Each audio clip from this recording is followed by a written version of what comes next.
देखिए, इस चुनाव का जो 18वीं लोकसभा है, इसका जो मुख्य मुद्दा है वो 2 लेवल पे है।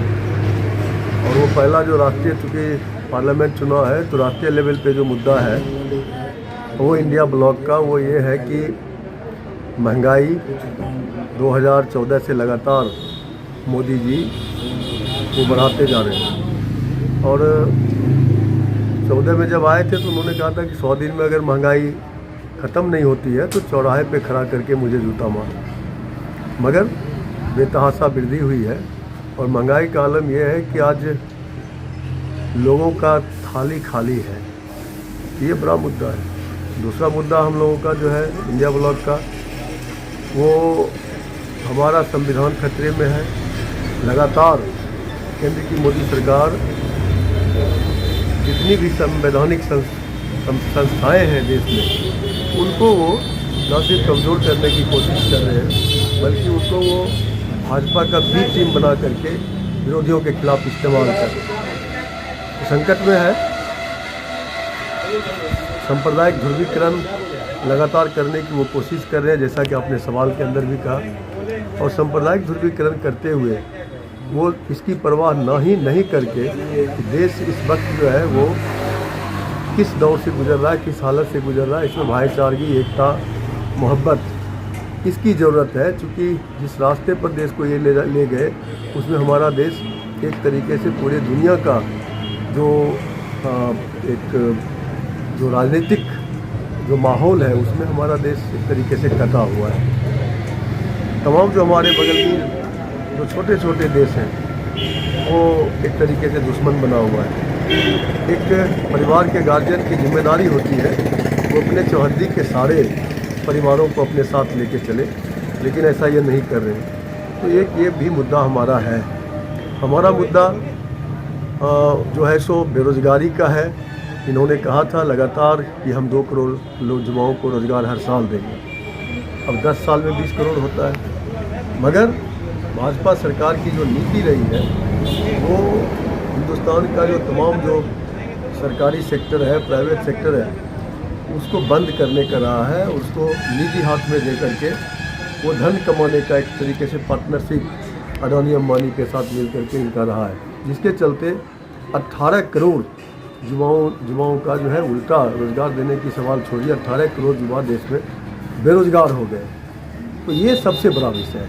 और जब तक युवाओं को रोज़गार नहीं मिलेगा, जब तक हिंदुस्तान कृषि प्रधान देश है, हिंदुस्तान के किसानों को सही तौर पर जो है उन्हें किसानी करने के लिए सरकार मदद नहीं करेगी, तब तक हमारा भारत डेवलप नहीं कर सकता, ये पीछे जाएगा।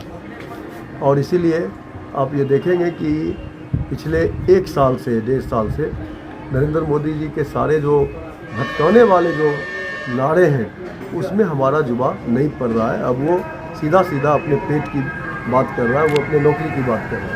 और मुझे खुशी है कि 17 महीने के अंदर जो हमारे तेजस्वी जी हैं महागठबंधन के नेता, जब ये उप मुख्यमंत्री हुए तो उप मुख्यमंत्री रहते हुए वही मुख्यमंत्री जो नीतीश कुमार जी हैं, जो 17 साल में 1 नौकरी नहीं दे पाए एनडीए के साथ रहते हुए, ये 17 महीने में 5 लाख के करीब नौकरी दी। अब गारंटी का सवाल है। मोदी जी कहते हैं कि मोदी की गारंटी, क्या गारंटी? आप जो है सो आपने कहा कि हम युवाओं को नौकरी देंगे, आप दिया नहीं। आपने कहा कि अच्छे दिन आएंगे, आया नहीं। आपने कहा कि 15 लाख रुपए हम जो है सो काला धन ला करके स्विस बैंक से सबके खाते में देंगे, दिया नहीं। किस बात की गारंटी? गारंटी इसको बोलते हैं कि तेजस्वी जी ने कहा 2020 के चुनाव में कि हमारी सरकार बना दो, हम पहली कैबिनेट में हम नौकरी देंगे 10 लाख। नहीं बनी। 12,000 वोट के अंतर से सरकार बनते रह गई। कैसे 12,000 वोट का अंतर हुआ हम उसमें जाना नहीं चाहते, आप सब लोग जानते हैं। मगर जब उप मुख्यमंत्री हुए ये नीतीश जी के समय में, तो 5 लाख नौकरी देके उसकी गारंटी पक्की की। अब इंडिया ब्लॉक क्या कर रहा है? हमारे तेजस्वी जी कह रहे हैं कि अगर इंडिया ब्लॉक की सरकार बनेगी हम 1 करोड़ युवाओं को हर साल नौकरी देंगे। अब युवा जो है पूरा भरोसा कर रहे हैं कि हमें नौकरी मिलेगा। वो कह रहे हैं कि प्रत्येक वर्ष बिहार में हम अपनी बहनों को रक्षाबंधन के मौके पर जो भाई के तरफ से उन्हें कुछ उपहार मिलता है, 1 लाख रुपए हम प्रति वर्ष देंगे हम अपने बहनों को। तो तो गारंटी इसको बोलते हैं। आज मैं पूरे बिहार में मैं घूम रहा हूँ। अररिया लोकसभा का मैं महागठबंधन का प्रत्याशी के तौर पर मैं वहाँ चुनाव लड़ा। मैं कल मुंगेर में था, आज मैं बेगूसराय में हूँ। मैं देख पा रहा हूँ कि तेजस्वी जी का जो ये गारंटी है, इसमें 20 बरस 18 बरस से लेकर के 30 बरस के जो युवा है, चाहे वो बैकवर्ड क्लास से आते हों, फॉरवर्ड क्लास से आते हों, जहाँ से भी आते हों, उनमें एक अलग ही तेजस्वी जी के प्रति भरोसा है। वो बिल्कुल उन्मादित हैं, वो बिल्कुल जो है सो जज्बे में हैं, जज्बाती हो चुके हैं कि हम कुछ नहीं सुनेंगे। हम बिहार में जो है सो तेजस्वी जी को की सरकार हम बनाएंगे, तेजस्वी जी का जो इंडिया ब्लॉक हम उसको वोट करेंगे। अब सवाल उठता है कि जब युवा जज्बे में हो, युवा जो है सो बिल्कुल जो है उन्मादित हो, तो जब युवा उन्मादित होता है तो दिशा और दशा समाज का दोनों बदलता है। मैं ये कह सकता हूँ कि जो हमें दिख पा रहा है बिहार में, महागठबंधन इन युवाओं के भरोसे 40 में 40 लेगा। ये बड़ा विषय है। बिहार में अगर आप आइए तो बिहार हमारा जो है सो आगे नहीं बढ़ रहा है। उसका क्या कारण? इसका बड़ा कारण ये है कि बिहार में जो औद्योगिक जो होने का उद्योग खुलने का जो मामला है वो नहीं हो पा रहा है। अब कल कह रहे थे कि भाई जंगल राज उनका है, लालू जी का। आज क्या हो रहा है? आज तो भाई आप फिर से एनडीए में गए। क्यों जो है सो सरेआम पटना में चौराहे पे गोली मारी जा रही है? वोट हासिल करने के लिए जितना जुमलेबाजी कर लें, जितना झूठ बोल लें, जितना फरेब कर लें, ये सिर्फ कर सकते हैं। मगर आज बिहार के युवा, बिहार की आम आवाम इस बात को समझ चुकी है। अब उनके झांसे में पड़ने वाले नहीं हैं। और बल्कि यहाँ तक मैं बोल रहा हूँ कि हमारे आदरणीय मुख्यमंत्री नीतीश कुमार जी, आज उनका हालत क्या है आप देखिए। मानसिक तौर पे वो बीमार हैं। बीमार करने वाले कौन हैं? उनको बीमार करने वाले यही भारतीय जनता पार्टी के लोग हैं।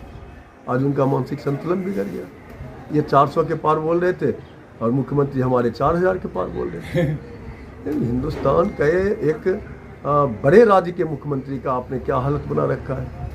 तो ये चीज़ भी बिहार के जो आम युवा है, आम मतदाता है, उनके दिमाग में है कि हमारे आदरणीय मुख्यमंत्री का जो हाल जिस पार्टी ने किया है, उस पार्टी के नेतृत्व में पड़ने वाली जो गठबंधन है, हम उसके साथ किसी हालत में नहीं गए। ये भी एक, मैं आपको बता रहा हूँ, एक कोना ये भी है। और हमें ऐसा लगता है कि जो इस बार का जो चुनाव है, ये चुनाव बिहार का पूरे देश के लिए रोशनी देगा, ये निर्णायक होगा और नरेंद्र मोदी की सरकार नहीं बनेगी। एक बात मैं और अपनी तरफ से कह देता हूँ, इंडिया ब्लॉक की सरकार बनेगी। मगर जितनी बात की मैंने चर्चा किया, अगर युवाओं के रोजगार के सवाल पे इंडिया ब्लॉक की सरकार ध्यान नहीं देगी, अगर बिहार में औद्योगिकरण के सवाल पर इंडिया ब्लॉक की सरकार नहीं देगी, तो एज ए कम्युनिस्ट पार्टी के सांसद के तौर पे मैं अपनी सरकार के खिलाफ भी पंगा लेने में बाज नहीं आऊँगा। उन्हें मैं मजबूर करूँगा कि भाई आप जो घोषणा पत्र में आपने लिखा है आप इसको करिए। और मुझे पूरा भरोसा है कि हमारे इंडिया ब्लॉक की सरकार बनेगी, उसको बिहार में औद्योगिकरण करना पड़ेगा। और जो आज तेजस्वी जी जो नारे दे रहे हैं 1 करोड़ युवाओं को रोजगार, उसको पूरा करेगा। हमें पूरा भरोसा है और इसी भरोसे के साथ हम जनता का आशीर्वाद दे रहे हैं। यहाँ पे बेगूसराय में हमारे नेता अवधेश राय जी, वो CPI से टिकट लेके आए हैं, उन्हें टिकट मिला है। महागठबंधन का उन्हें जो है सो पूरा समर्थन मिला है। हम यहाँ घूम रहे हैं, हम गए यहाँ पर आज 5-7 गाँव के अंदर। मैंने देखा कि वहाँ पे काफ़ी जो है सो किसानों के बीच हम गए, काफ़ी उन्मादित हैं किसान। वो कह रहे हैं कि नहीं, 2019-20 में जिस तरीके से हमारे साथ धोखा हुआ MSP को लेकर के, जिस तरीके से हमारा 3 काला कानून के सवाल पर हम आंदोलन किए, दिल्ली का बॉर्डर सील हुआ 1 साल 13 दिन, तो वो हमारा जो है सो एग्रीमेंट के बाद सरकार पूरा नहीं किया। आज हमारा किसानी खतरे में है। हमारा जो है सो बच्चा जो है वो पलायन कर रहा है किसानी के घाटे में होने के चलते। इसलिए सरकार को हम बदलेंगे, ये हमने वहाँ पे पाया। और हमें पूरा भरोसा है कि बेगूसराय में जो लहर चल रहा है, वह लहर गिरिराज सिंह का जो एक तरीके से जो भाषाई गुंडा होता है, वो जो एक चीज़ है, इसको बेगूसराय की जो जनता है, जो पूरी तौर पे राजनीतिक तौर पे सचेतनशील है, अब बेगूसराय को बदनाम होने नहीं देगा। अवधेश राय जी को के पक्ष में एक लहर है। बेगूसराय की हमारे महान जनता मालिक जो है, इस बार भारी मतों से हम देश लाल जी को जिताएंगे।